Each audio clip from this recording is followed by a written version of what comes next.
All right, so I am working on my side induction, if you will. So this will 9 times out of 10 be air, not only for the brake ducts, but also for the intercoolers, for the turbos, because I'm looking to do a twin turbo application. So as I mentioned before in my previous videos, you 9 times out of 10 when you build something, you're going to end up having to redo it.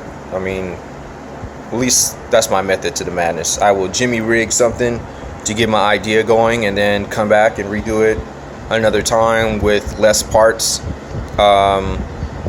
more strength, whatever.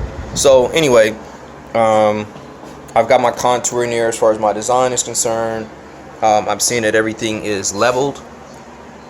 It's 100% leveled, and the goal there was to make sure that when this thing opens, it doesn't have a pitch to it, so that way when the air hits it, because I haven't figured out how fast I want this thing to open, but when the air hits it, I don't want it to have a pitch to it and put more pressure on it and break.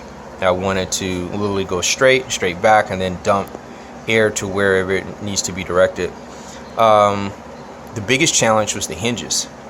This is a situation where I think I was probably, because I worked on this before and I was just overthinking it, but I've tried a lot of different ideas. I've used bearings, I've used different hinges or whatever, but I did come up with some hinges that actually work for me.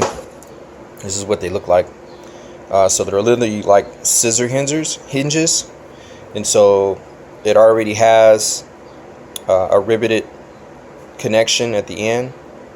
These are brass, so they shouldn't wear out. I know brass can be soft, but for the way they're set in there, which are set in there like this, they're connected really well. They're just moving slight, literally maybe that much, and they ain't gonna break. They're gonna be solid. So there are a lot of different ways that I could have done this, but the main goal, depending on how this thing hinged up, was that I needed this to be solid and almost seamless. I wanted to look like the car literally is just morphing into the way it needs to be, opposed to parts moving and whatever, and it's just separate from the car or something like that.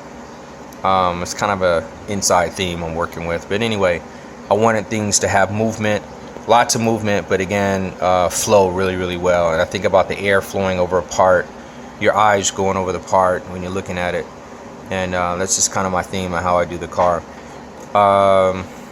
Aside from that, I am looking forward to creating a wedge in the center of this thing so that way I can maintain my measurements, and then I'll redo this outer skin right here probably later on. Right now, just kind of building up to fiberglassing everything all at one time, probably maybe next week or something like that, so I can do this, do my side hinges, the